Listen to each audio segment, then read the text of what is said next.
And then I'll start YouTube.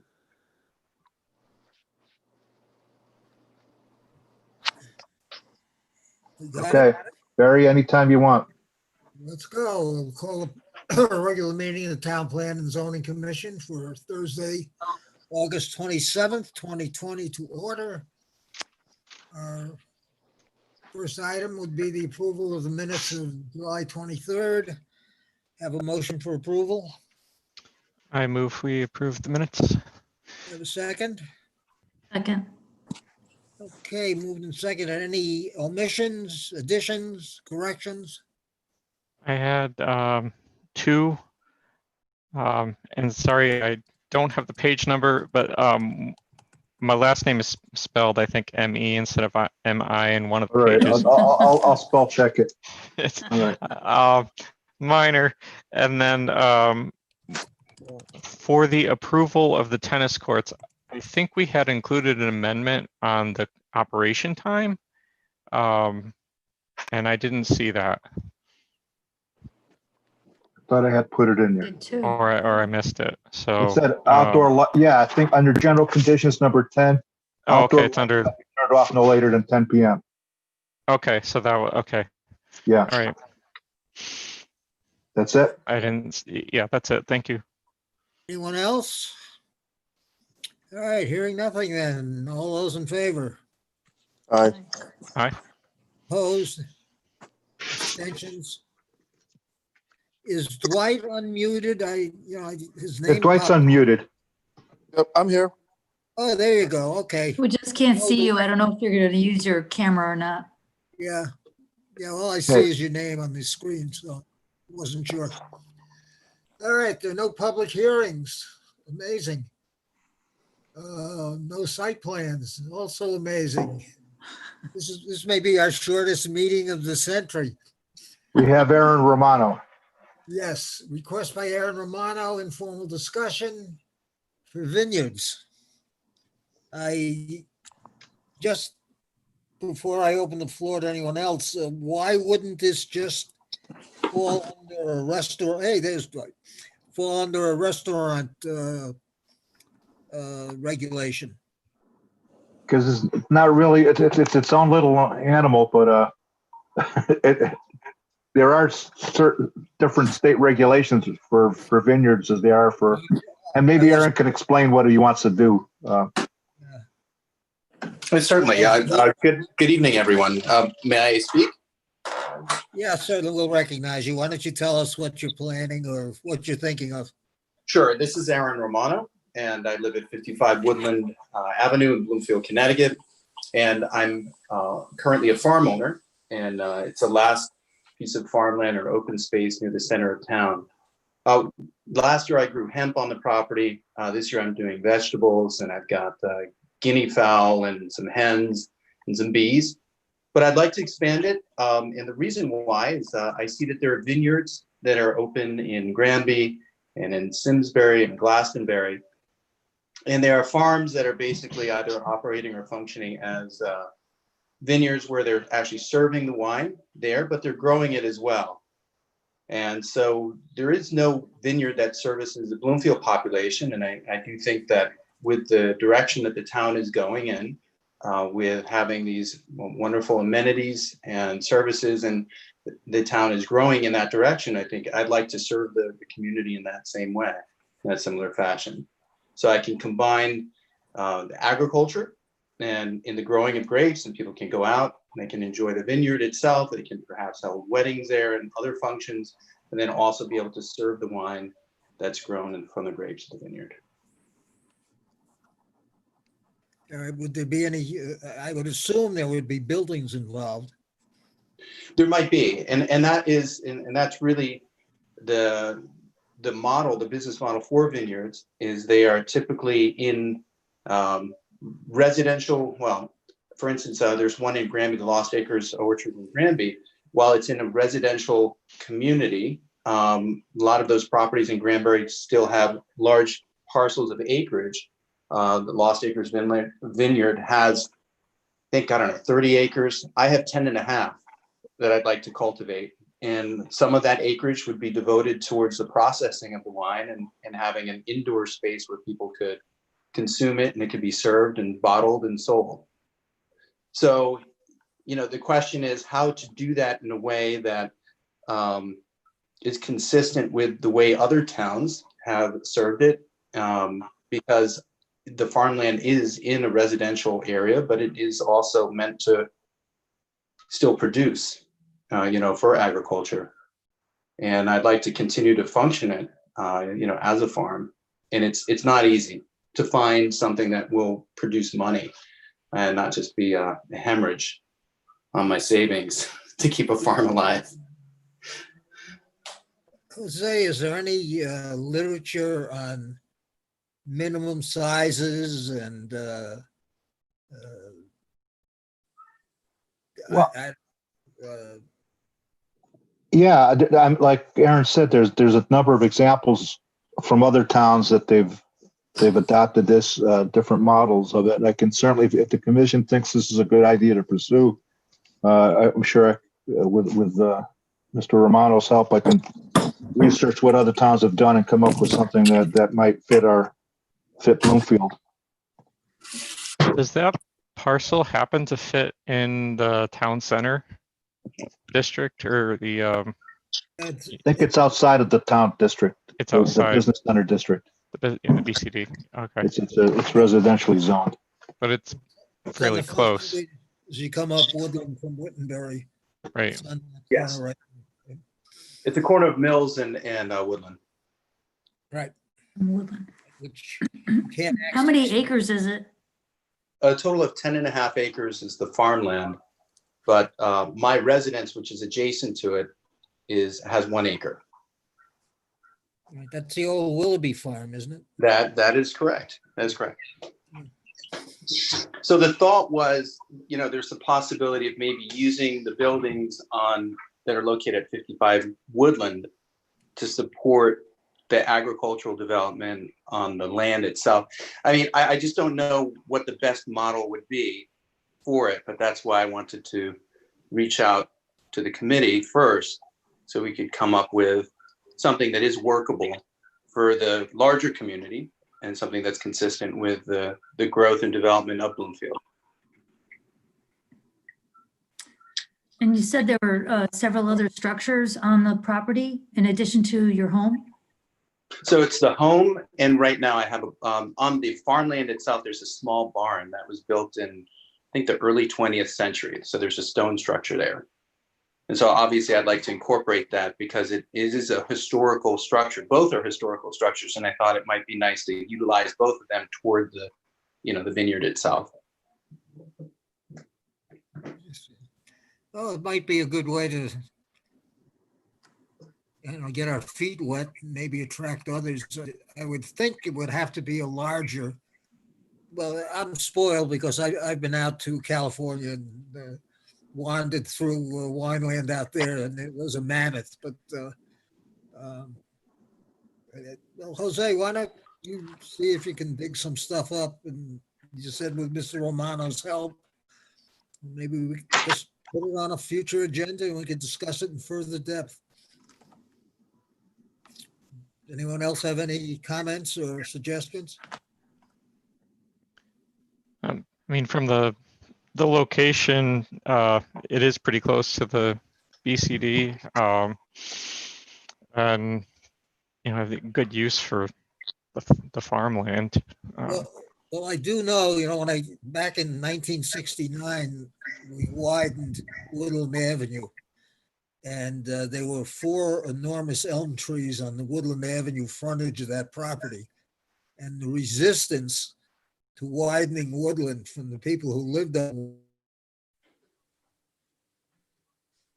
frantic and loud and noisy as anything we've ever had in town. So I would think we'd get some pretty organized opposition. You're going to get claims of spot zoning because in the middle of a residential area, we're going to be dropping in essentially a commercial operation.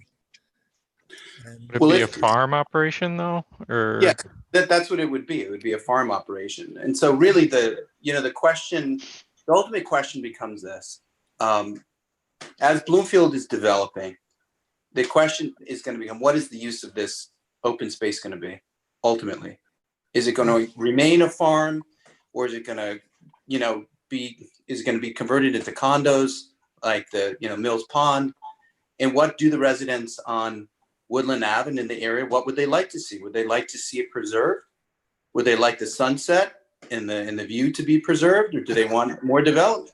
And that's really the bottom line, because, I'll tell you, the vegetables are just not going to cut it in terms of supporting the farm and the function. It's with the acreage that I have, it's just not going to work in terms of a business model. But if the town wants to generate some revenue, and the people on Woodland Ave and in the area want the open space to be preserved, this is one way to guarantee that it's going to happen for years to come. Well, I think that's probably in the back of most of my questioning, that, what should the eventual zoning be at that corner? Right. I'm sure it's going to be noisy in terms of the opposition, but let's study it and see what we can come up with. Anyone else? I'll tell you this. My understanding was that it was, I purchased it from Gordon when he was seeking to sell it to a developer. And this was about 5 years ago.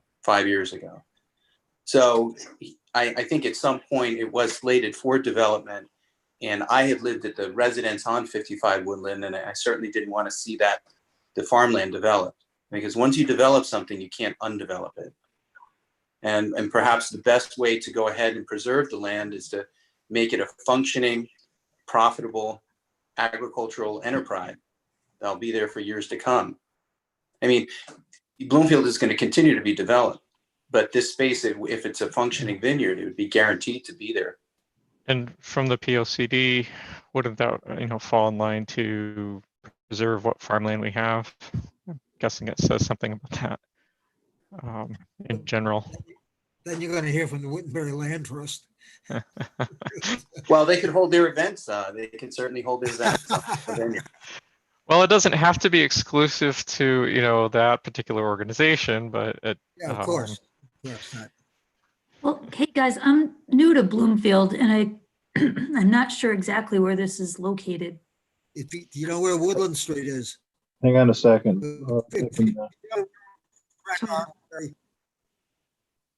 Kate, When you said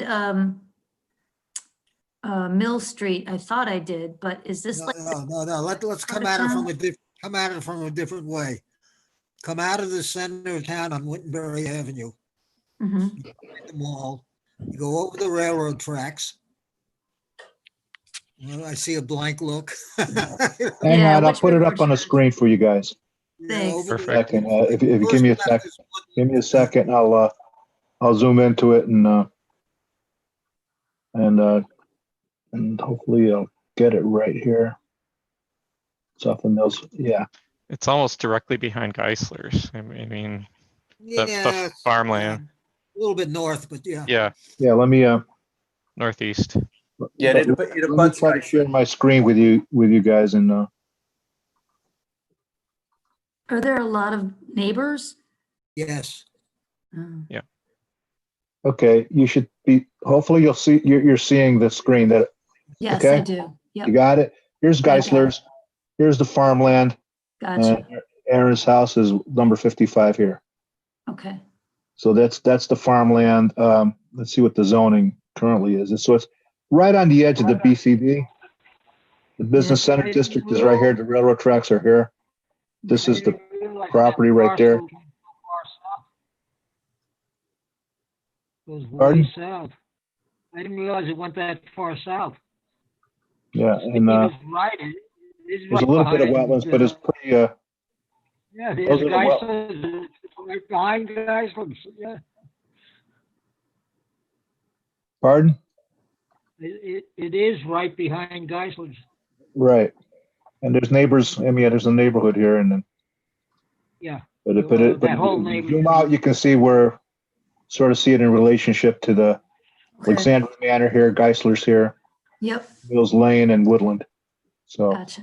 Thank you. And And on the other side of Woodland, you've got all of Laurel Park is sitting back there.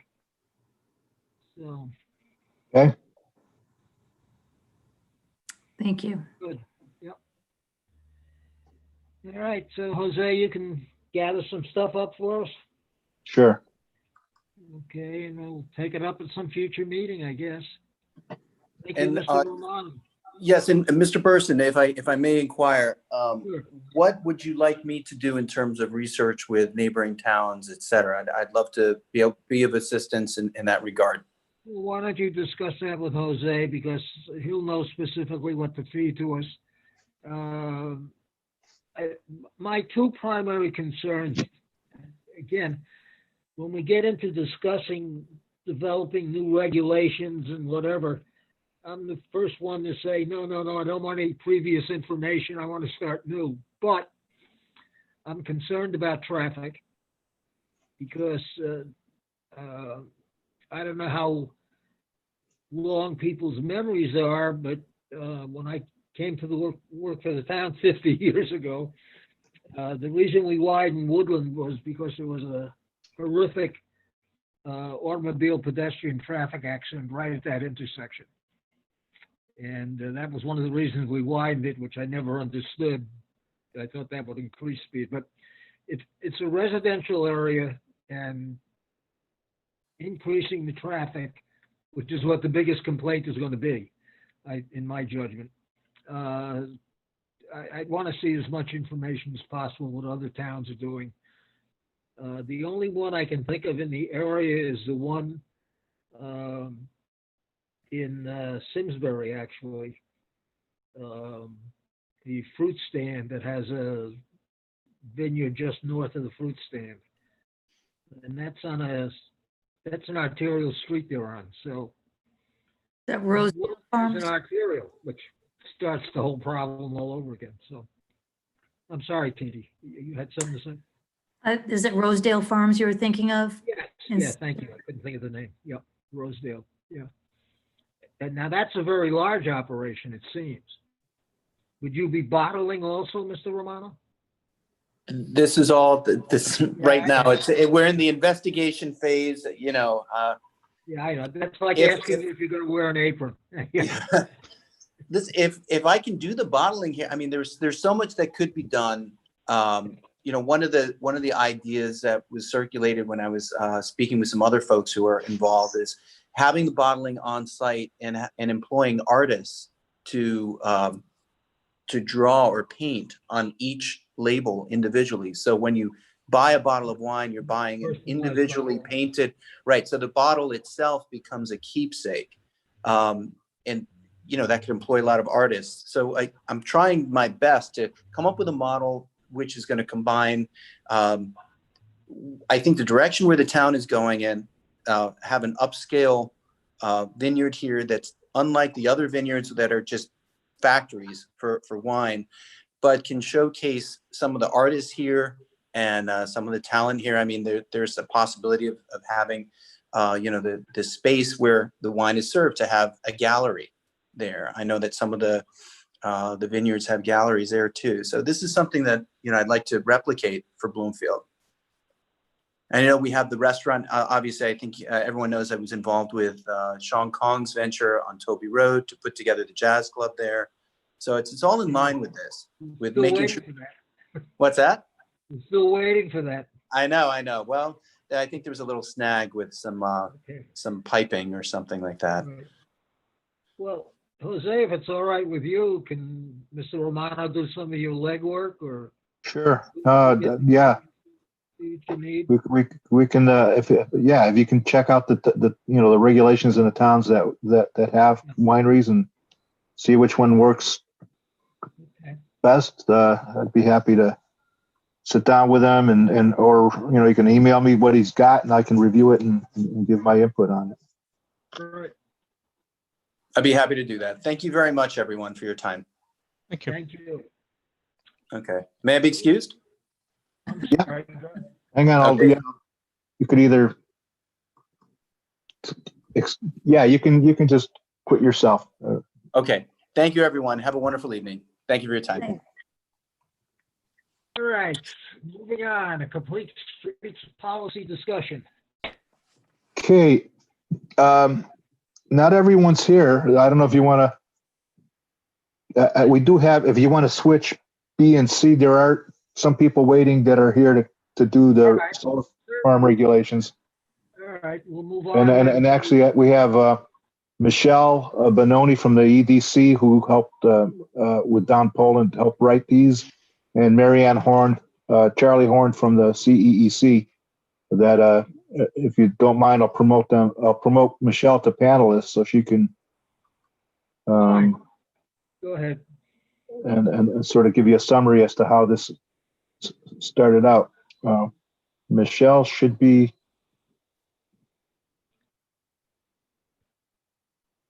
Hopefully needs to unmute herself. And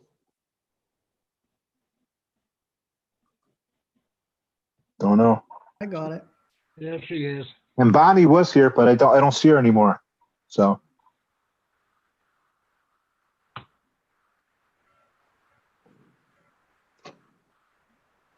Yeah, I have no picture, but I have her name up. Michelle, you're unmuted if you want to start talking. We don't have a video though. Okay. Is there a reason why not? I don't know. We would ask. Did you turn your video on? There should be a little video camera, lower left-hand corner, whatever you use. There you go. All right. Except now, yeah, we Hello, just see the everyone, top I'm of your head. real now. Yeah, except we see half of you. There you go. Okay, thank you, Jose. After I get all the fine points of the system down, you know. Yeah, I was having issues myself with I got a new laptop, so. Is Dr. Poland here also? No, he didn't. No, he's not on. Okay, okay. I didn't talk to him today. But Charlie Horn is here from CEEC, so we can, after you're done, we can give her a chance to speak also. Okay.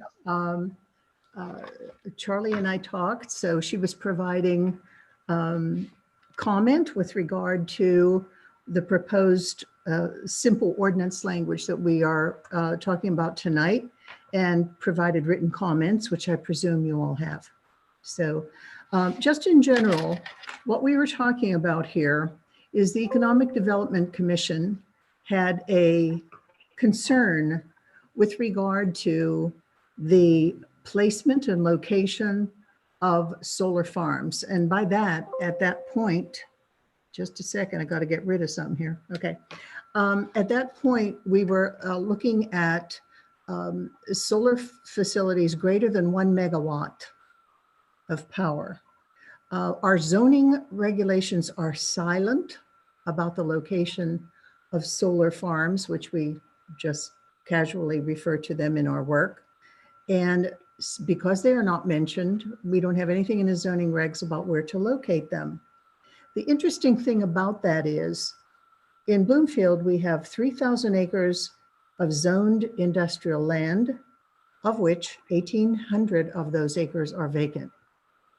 So that if there was interest, for example, in placing a solar farm on industrial land, we would be a good bet because we have the land, it's already zoned. That doesn't mean to say that we couldn't place a solar farm in other zoning districts. However, being that our zoning regulation is silent, we don't have anything to refer people to. So what we are interested in doing is providing standing for Bloomfield with regard to the Siting Council, which I'm sure, as you know, has the ability to work with solar farm developers and simply propose a site. As some of you may be familiar with the experience of Simsbury, they come in with an application, they tell you where they want it to be, and the Siting Council does have a very strong authority. That is not to say that by enacting an ordinance that we would have any different authority, but what it would do is provide us with a place at the table so that if an applicant and the Siting Council would wish to come in and locate a solar farm in Bloomfield, we would have information to provide and guidance to provide also to the siting council. And what that does for us is also position us as being advocates for alternate sources of power, which the Economic Development Commission is a champion of that. We just want you to know that we're very much in favor of it. What we're concerned about is the placement of such facilities. And a few of the concerns have to do with standards of living with regard to their placement, depending on their size, and also a whole list of concerns that would include such things as wildlife corridors, erosion and sedimentation controls, because solar farms do require oftentimes a great deal of grading. They involve the sometimes wholesale removal of woodlands. We are concerned about the effects on abutting zones, particularly single-family ones, schools, institutions, preserved properties. We're also concerned with the requirements of decommissioning, and decommissioning means that after the life of the solar facility is considered to be at an end, that the facility has to be literally cleared from the land, or as they refer to it, decommissioned, which is not an easy thing. We're also concerned with the fact that solar farms may require substations and transmission wires. They have to have some place to hook in to what they're doing. We are concerned with glare provisions. We are concerned with landscaping maintenance. There's a whole laundry list of concerns that by having conversations with anyone who would be interested, the town would have an ordinance which would state these concerns and others that other groups, the public included, may have. In general, what we did was Dr. Poland did the majority of the academic research. He's well qualified to do so, but the ordinance that we are considering is largely drawn from the American Planning Association PAS memo entitled Specific Planning and Zoning Recommendations for Utility Scale Solar. And that was presented in September and October of 2019. So if you have the material before you that Jose sent out, the actual zoning provisions, which are entitled Appendix 2, Sample Zoning Provisions, begin on page 8, and they extend to and including page 11. And the ordinance itself refers to the general topics of the submission of a site plan, and that's very clear. Minimum development standards, decommission requirements, and especially surety requirements to assure that the decommissioning is done appropriately, and site maintenance. We also considered policy statements at the EDC, but found in our research that if we just have a policy, we have no compliance authority whatsoever. And it also does not allow the public to comment, something that we consider to be very, very important, especially on this issue. So that in a nutshell is what we're proposing to bring forward. And the way this would happen with regard to next steps, we'd be considering everyone who wants to have input. And Marianne Horn, I believe, is with us tonight, and she can speak to the comments that she provided. And also, at the point that this would go to public hearing, the public would have every opportunity rather for their opinions. At the point that you folks look at this, should you decide to approve that it goes forward, then it would go to our legal counsel to make sure that everything in the regulation that is proposed meets the legal requirement. So that's pretty much it, unless I missed something important, Jose. Oh, I think you summarized it quite well. You know, the policy really at the siting council level, we can petition to be, you know, and we do have some standing to be a party. Mm-hmm. And the word, you know, that we're getting is if we have a policy in place that sort of shows that we've thought about where these things ought to be cited and under what and what we'd like to see, we'd have a lot better chance of getting the citing council to condition anything to our liking, rather than appear to be just nimbious that show up just to depose something when it does come in here. So that's why the policy is there, even though we have absolutely no jurisdiction over items over 1 megawatt. And if you notice, we don't have any standalone, although the Board of Ed comes close, but it still was tied to Board of Ed. That's how it got in, and it's and by technicality, it didn't go to the citing council on purpose. Yep. They split it up into 2 lots Yep. that were separated by a little right of way and came into our as an accessory to the Board of Ed. And the other ones that we have in town, like Pepperidge Farm, and Seabury, are all tied to existing properties that are accessory. So I think as Michelle said, I think the realization was if we get something again like the Board of Ed as a standalone, right now I have to say we don't allow it because Right. it's not in our regs. So you may want to, look at those the proposed regulations and see if they make sense for us. So we do have some guidance for people when they do ask. The other thing that's very important, the EDC felt it was very important that the upcoming re-review of our Plan of Economic Development and Conservation gives us the opportunity to be very plain about our interests with regard to alternate sources of energy. And our document is nearly silent about it. I believe that for your reference, page 108 has a very brief statement of renewable energy and general support, but this will also give us the opportunity to amplify that and make it very plain that we are interested in supporting and interested in participating in the location and size of these whenever we have the opportunity to provide input. So that's all I have. And we do have Charlie here. If Charlie and Bonnie Berkowitz, if either of you want to speak, unmute yourself, please. Okay. Hi, Charlie.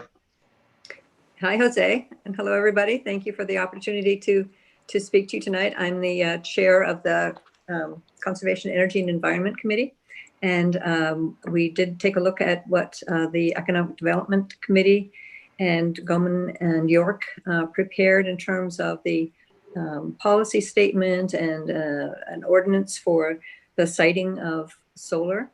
And we prepared a response to that. Very supportive of, obviously, of renewable energy in town, but we're concerned as well with preserving many of the environmental attributes that draw people to Bloomfield, and we've listed all of those in our response. We think it's really important to have a strong policy statement with a lot of stakeholder input into this, concerns about the kind of energy solar facilities we would like to encourage to come to town. And the array near the Board of Education, for example, some of that power is allocated to low and moderate income families. And part of it goes to the Board of Education. So that's the kind of thing that we could think could go into a policy statement to encourage that kind of siting of facilities here in Bloomfield. Michelle mentioned the Pocd revisions, which are due in 2022. And some of the technical input and so on that you'll see in some of the other states that have developed comprehensive ordinances. There's quite an in-depth analysis of the land that is available and prioritizing where solar arrays would probably be the best fit, and indeed saying where they would be allowable and are not allowable. So we're very supportive of developing a strong policy statement with a lot of stakeholder input, as well as an interim ordinance in case a final ordinance takes a long time to develop, and the siting council will take into consideration the concerns of the town if there is something formally adopted by the town. So we've provided a lot of information. I know it made a few of your systems crash, but particularly Rhode Island, we thought had it on page 9, a very good policy statement of the kinds of things that to be considered. And the Hudson Valley also had done a very comprehensive with a lot of stakeholder input in terms of developing their policy statement. So we encourage Bloomfield to take a similar approach. Thank you. Is there anyone else, Jose? Oh, unless Bonnie wants to say something, or any of the attendee. We do have 3 people in the attendee room. I don't know if anybody here wants to speak. If they do, they should raise their hands. I know it's not a public hearing, but. Yeah, that's fine. I see Bonnie is muted. Muted, and TV is muted also. Well, yeah, she can unmute herself if she wants to speak, but. I guess not. Right, I don't know. Does this require a vote on our part to say that we're in No, favor? but if this is something you want to pursue, we can certainly, finalize it, put it into a format that we can go to public hearing with, and have our town attorney review the language and make sure everything's in order, and then could have a public hearing and you can discuss it again. Oh, there's Bonnie. About an hour and a half ago, I just finished an article showing how ExxonMobil is going to go out of business because of solar energy. So just got kicked out of the Dow Jones. So, We do have Mr. Dickinson would like to speak in the attendee room. Mr. Chairman? Yes, certainly. Okay. Mr. Dickinson, you need to unmute yourself and you should be okay. Yeah, I just wish to comment that I support having some specific ordinance. I recently came from South Windsor, and we had one big project, and the town had one big project that was actually in East Windsor at an old dump site.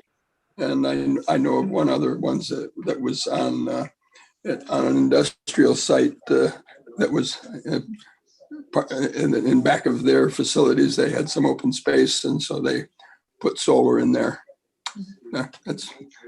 I'm just encouraging whatever we can do to encourage it. Okay. If there's nothing else, why don't we go back to the road report, street policy. Okay. That's it. Next item. Yeah, go back to street policy. You think it'd be a good idea to wait for everybody to be here? Yeah, except it's been hanging out there for so long. I know the council wants something, and my speaking with the chair of the Land Use and Economic Development Committee, which is where the policy is right now. Certainly is trying to get every board and commission's viewpoint on it. They meet again. Let me check my calendar, and we don't have a full commission, so I don't know whether it's fair to have a discussion without everybody here. But I'm just wondering if people want to have just have a special session to discuss this real quick before the next Land Use Environmental Committee. I can try to schedule something. Yeah, why don't we look for that, because we're missing Dan and Abe, I think, had some issues. yeah. The next land use committee meeting's on the 15th of September, so maybe we could do something on the week of the not Tuesday, but yeah, maybe the week of the 7th, Labor Day at either 8th, 9th, or 10th. Yeah, that would be fine with me. And I can send out a query to all the commission members to see what works best for them, so we can get a decent quorum for discussion. Yeah, let's do that.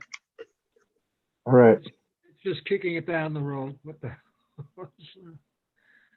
Okay. Everybody else in the country's doing that. We might as well. Okay. Michelle, do you want to speak? You're muted.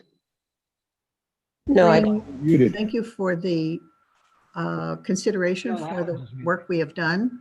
And we're just sort of looking at next steps as a result of your opinion.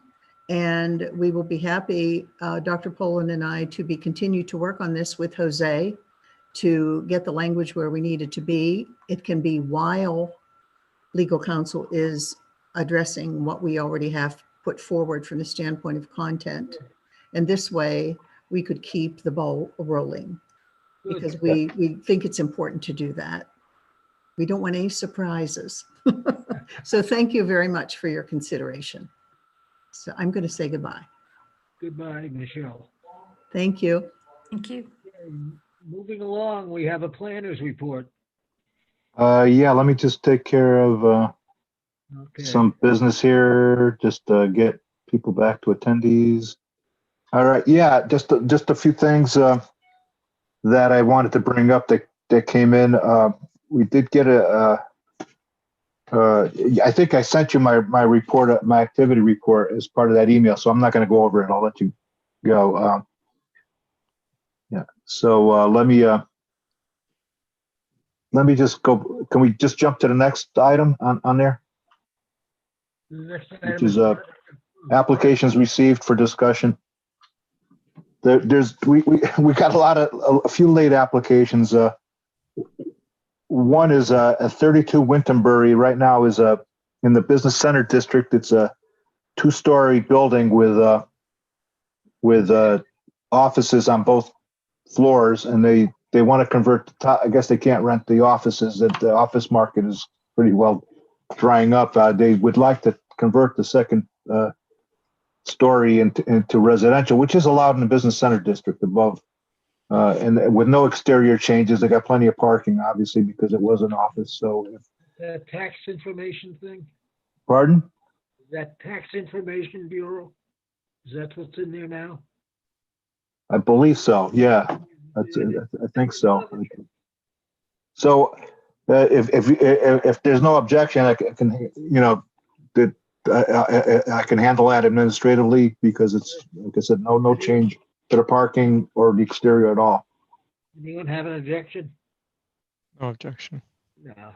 The other one that came in and came in today for determination, and again, it was late afternoon.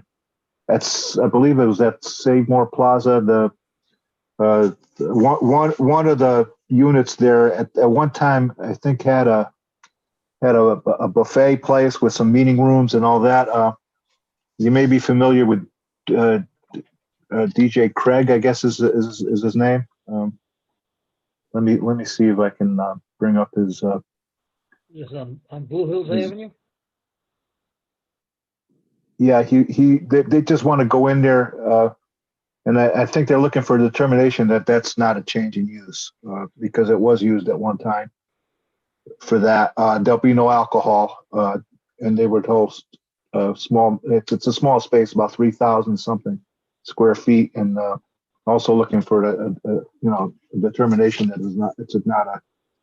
And I talked to Mike Casilla today, and he doesn't think it's an issue. So I just want to make sure that no one had any big issues with us just telling him it's okay to move in. Because it's not alcohol. I guess he's a pretty well-known DJ, according to Mike through Google. He's been on Oprah and other things. So he's so I'm not into that DJ, culture. So I wasn't aware, but I guess Mike says he's done he's pretty well known and works at a radio station, and seemed like a nice couple today when they came in and asked if we could bring this up before you tonight. I mean, do we have any specific plans? I mean, I don't understand what they really want to do. I have let me see. I do have something up here that I can probably share my screen with you. You can quickly read it, hopefully. Give me a second. Oops. share my screen.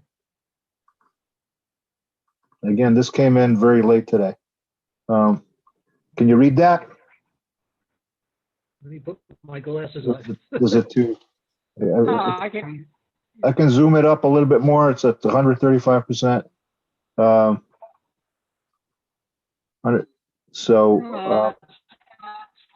I can read it. I don't want anyone else. it says, well, I can read it out loud. And I don't know if people, it says, my vision is to create an elegant space for events, including but not limited to wedding receptions, small functions, corporate events, church events, etc. With my team lighting expertise and private event knowledge, my plan is to bring beauty to Bloomfield while catering to those with a limited discretionary income. Myself and my team, who specializes in event management and planning organization, will cater to all social economic classes of people. My business partner, DJ Craig G. from Hot 93.7 radio station, has been recognized and honored as being given the DJ Company of the Year award from the Hartford Courant, weddingwire.com and wedding.com. We both are longtime Connecticut residents and have lived in the greater Hartford for 20 plus years. This community is like family. Over the years, we have contributed to many community events, and we'd like to continue to support the community by providing venues such as this for the community. The proposal is that we are seeking to renovate the building located at 1051 Blue Hills Avenue, Bloomfield, to establish an elegant venue to further serve the needs and wants of the community. Our target audience will be the residents of the greater Hartford area. We will work in partnership with caterers, DJs, event coordinators, interior decorators in order to provide the best service for any potential clients who are looking to rent the venue for future events. Our mission is to provide the most eloquent and easy experience for the most affordable prices. In combined efforts with my team and other partnerships that we will establish, we will provide a safe, clean space for families, schools, churches, local politicians, and others to host future events while following all regulations during the COVID pandemic. Conclusion, Elegant Events is proposing to establish a beautiful, respectable, accommodating, and safe venue to host future events for the residents of Bloomfield and surrounding cities. We will also be creating new job opportunities and partnerships with other small local businesses located in the greater Hartford area in order to provide amazing experience for our clients. For regulation, I'm asking to make a determination that my use is permitted. Like I said, there's a section in that reg that says it's in a Gateway District, GWD, along Blue Hills Avenue, and there's a section that says any use not otherwise mentioned that the commission determines to be appropriate for that area it would be permitted. And I can I'll bring up the map while we're here too. Can you see the map now? No. No. Okay, so I'll let me stop the share. Start again, and then I have to share that particular screen. And let me then zoom back out so I can get over to Blue Hills Avenue. And we said 10. Let's see, am I in the right spot? No, down farther. That's the Fresh Farm Plaza, right? Oh, yes. 1051. Is this it right here? There was a Yes, gym right nearby. there. That's the plaza. Mm-hmm. Fresh Farm? Grocery store. Yeah. Yeah. Yep. So they're going in that plaza basically. Yeah, that's the old Treasure City. Yeah. Zoned. See if I get a decent view of bird's eye view, or no, yeah, maybe. So not much to see. Yeah, everybody knows what it looks like. So that's where one of the units there. Did you say no alcohol? No alcohol. They would have to come back for special permit if they want to serve alcohol. I was going to say, how to have a wedding reception and there's no alcohol? I don't think. No alcohol would be permitted at this point. They would have to, like I said, they would definitely have to come back to get a special use permit. All right. Comments, anyone? I think it's a good idea. There's not much happening in that plaza. We have Dollar General. I live up the street actually, and it's been the same for years. So to have some kind of, event facility there, it wouldn't be a bad idea, especially since the firehouse stopped utilizing their space for events in, well, renting it out. I think it will be a good idea once they submit I, what exactly they want to do. I think Mr. Moore, is DJ Craig, I think he's here. Craig Moore, you want to have any questions to ask of him, or? Was he the guy from South Windsor? No, couldn't be. Believe so. Yeah, that's him. Okay. Okay. If you unmute yourself and want to. I'm here. Okay, great. How are you? How are you guys? Thank you guys for having us here tonight. Any questions that you may have? I'm very aware of everything that's going on. I appreciate the time and thank you guys. I'm good. I'm grateful and I appreciate everything. So I'm just, I don't have any questions. I don't see any problems with it. Obviously, if they're gonna at some point decide to serve liquor, we're gonna have another more exhaustive review of everything they've got. And at this point, it's just a continuing use. So anyone else? Yeah, I was just going to ask for clarifying that's basically where it's continuing what a prior use had been, or we're finding it's similar enough. Yeah, I believe at one time it had been a buffet with meeting spaces that were rented out to people for parties and events. We really don't have a lot of those in town. I mean, every time somebody asks me, is there a place we can have pre-COVID, for a party for 90 people? You really, unless you rent the church hall or something like that, it's really tough to find a meeting space. I'm a Bloomfield resident, right? So when I get hired for special and private events, I'm always traveling out of the Bloomfield area into Hartford, into East Hartford, into Manchester, Glastonbury, and I can never find a Bloomfield location to do anything, even if I could recommend something private. So it's always an issue. You'd be the prime entertainment? Is that what we're hearing? Well, I'm definitely, suitable for all occasions and definitely suitable to do the job. Gotcha. But I have a ton of DJs around me. I work at the radio station and, I hire out also, so. Oh. Okay. Anyone else? No, I don't know. We have to take a vote, Jose, or? As long as everyone's in the consensus of, No concerns here. It's on the record. I'll, just Mike will sign off on it. Okay. Okay. Anything else? Thank you, guys. You're welcome. Have a great night. You too. You too. Okay.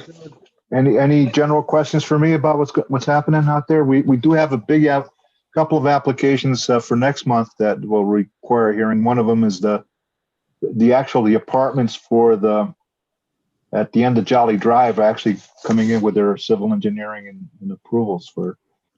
How are they doing on the building in front? Pardon? How are they doing in the front building? Which ones? Which ones? The medical building in front.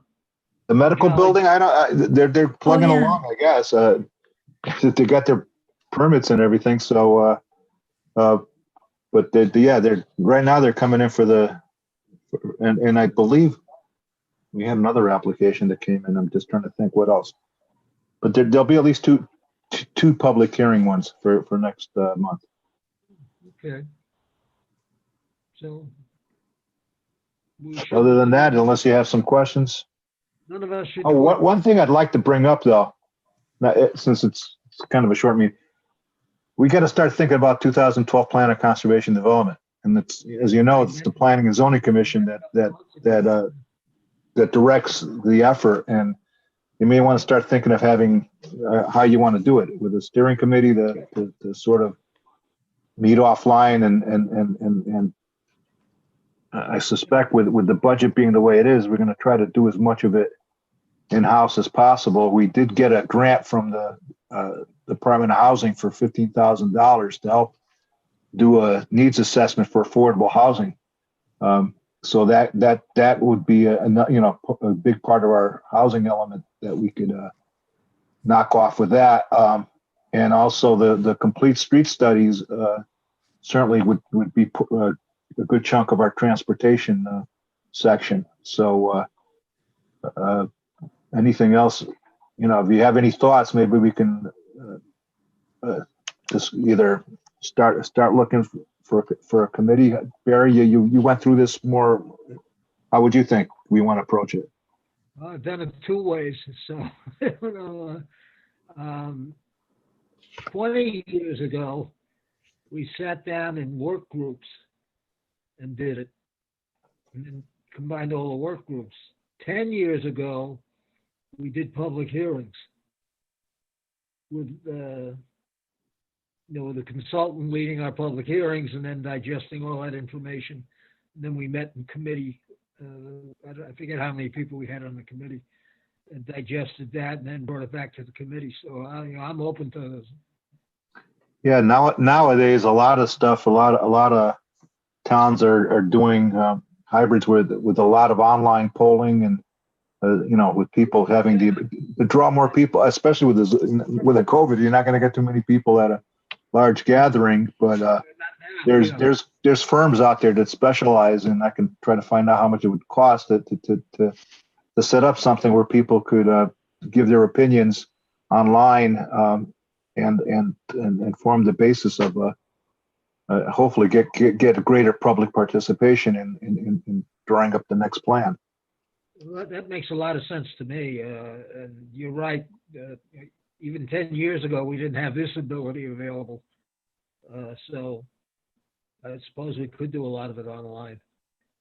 Yeah, and we do have a hand raised. Mr. Dickinson has his hand raised. Mr. Chairman, if you want to call on him.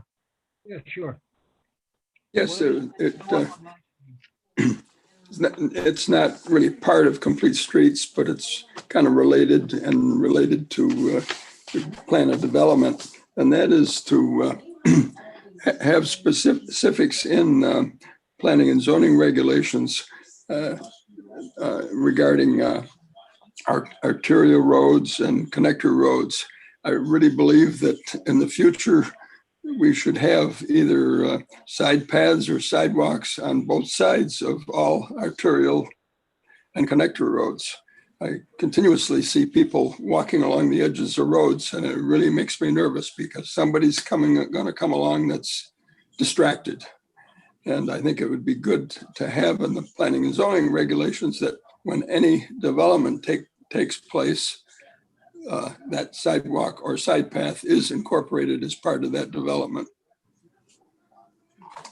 Thank you. Do that once. If you go way out in Woodland, there's a development out there on the west side of Woodland. We put sidewalks in. After we put sidewalks in on the first part of Woodland, the lower end, and that was 40 some odd years ago, and we haven't connected those two pieces yet. Believe it or not, sidewalks are one of the hottest political things that can come up at a public hearing because the homeowner has to pay for part of it. So it becomes quite an issue, but we can include that. And the last time we did our plan of development, we literally went through the entire book page by page. It's just something that you probably have to do again, and we just throw sidewalks into the mix and see where we go with it. Does the homeowner or business, a homeowner have to pay for the installation of sidewalks? You pay, I believe it was 50%. I assume it still is. Oh, okay. In South Windsor, we had that problem 8 or 10 years ago. Everything was fought, and we managed to change the regulations such that the homeowner did not have to contribute to the installation of sidewalks. Yeah, then it only became an issue is I'd like sidewalks on the other side of my street. Have to shovel them. They want to maintain it. That opposition is not too great, and we've succeeded in putting sidewalks in many areas. But what I was suggesting is that anytime any development, otherwise if you have a vacant lot and a house is going to be put there, part of that construction should be incorporation of a sidewalk or an industrial development. Jose's comment is very pertinent though, because the other hooker in this, and in almost every town that I've ever done any work in, you have a sidewalk in front of your house, you clean it. And if you don't clean it, you get a summons and a ticket and a citation and God knows what else. Well, the thing is, murdering babies. I don't know. we shouldn't have to have people walking along the edge of the road. I And agree with you. there's numerous numbers. It's just a big safety issues. More and more people are getting hit and killed every year. And I agree with you. we should have the privilege of being able to walk. So that means you're going to sell your car. Is that the? Well, I drive down Wittenberry Avenue most every day. Right. And a day doesn't hardly go by where there's not a couple of people walking in that 1 foot beyond the line next to the grass and next to the road. And people shouldn't have to do that. Right. Of course, if you want to look at it a different way, okay, I really think that the same people that clean the roads should have to clean the sidewalks. No, now you're getting into an argument as to. Well, but I'm not proposing that. But people aren't. How about if you have your driveway done, have the same people do the sidewalks that do your driveway. If you don't have a car and don't show the way, then I sympathize with you. Yeah. Okay. Well, it's a thought when we get back to our master plan. Certainly. I mean, people use those 8 and 10, 12-year-olds use those sidewalks for bike paths. That's true. Because it's too dangerous to ride in the road. Absolutely. Okay, what else do we have, Jose? Anything? I guess you're. That's it, unless you have some questions, specific questions on anything.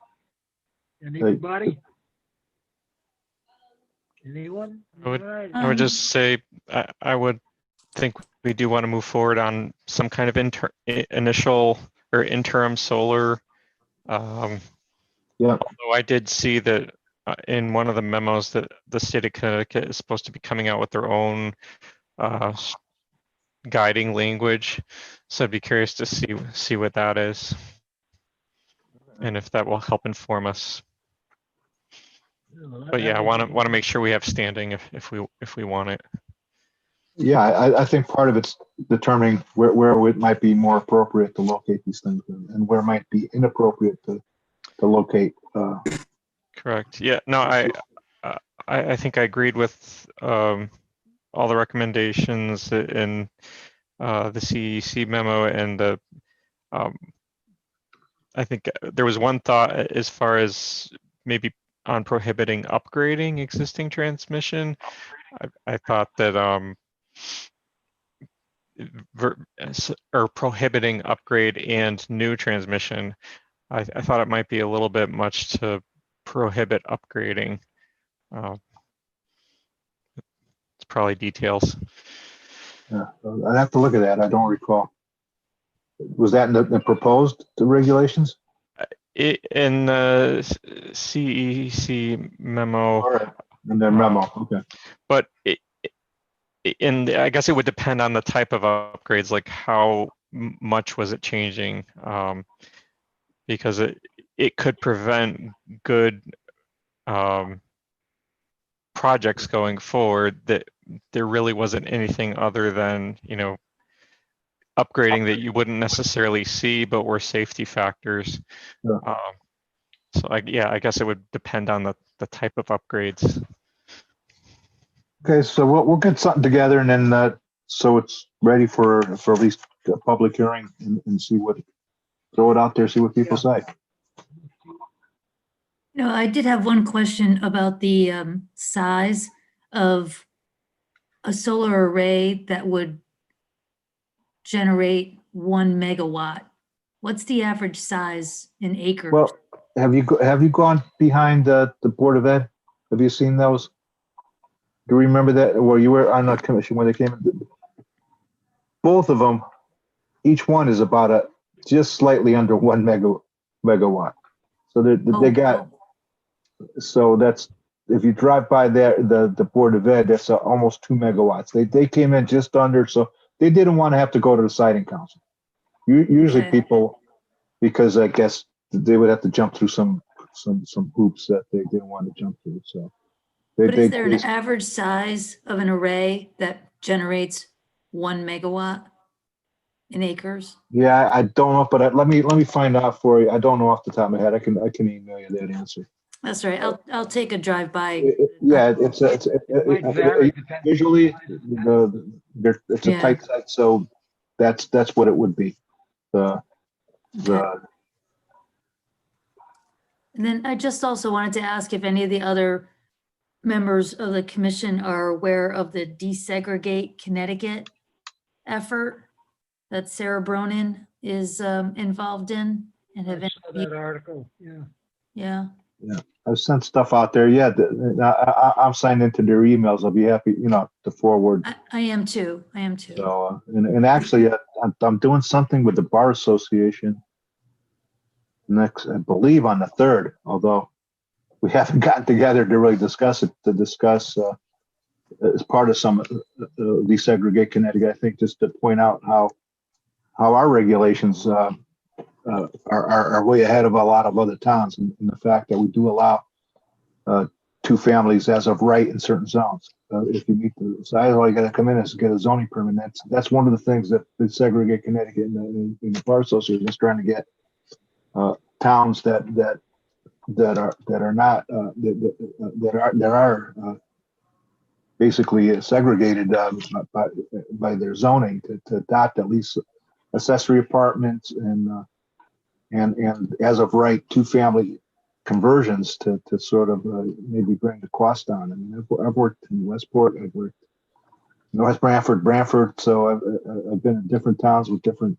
socioeconomic makeups, and certainly the zoning in Westport's a lot different than the zoning in Bloomfield, and I would expect that even in Avon and Simsbury, if you look around and you look at the numbers, there is the systemic policies that even though people may not admit it, do cause their towns to look a certain way, because people using zoning to basically keep out a lower and even middle workforce housing. And Branford, that was a big fight, was trying to get them to pass workforce housing regulations under the Home Act that would teachers and that firemen and people that worked in the town could afford. And so some of these towns, obviously along the shore, have experienced over the years, have seen the property values go straight up where people can't afford to live there anymore. So, and now even more so, because you got the New York people wanting all to move in and buying up these real estate and houses and second houses, and so it's becoming a problem with affordability. Definitely. From a borough of New York City, the whole state. All right, if there's nothing else, entertain motion to adjourn. Move we adjourn. Second. Second. All right, all those in favor can shut off their PCs. Have a good night, guys. Good night, everyone. Hi, guys. Stay dry. Give it a shot. Nice to see you, Barry.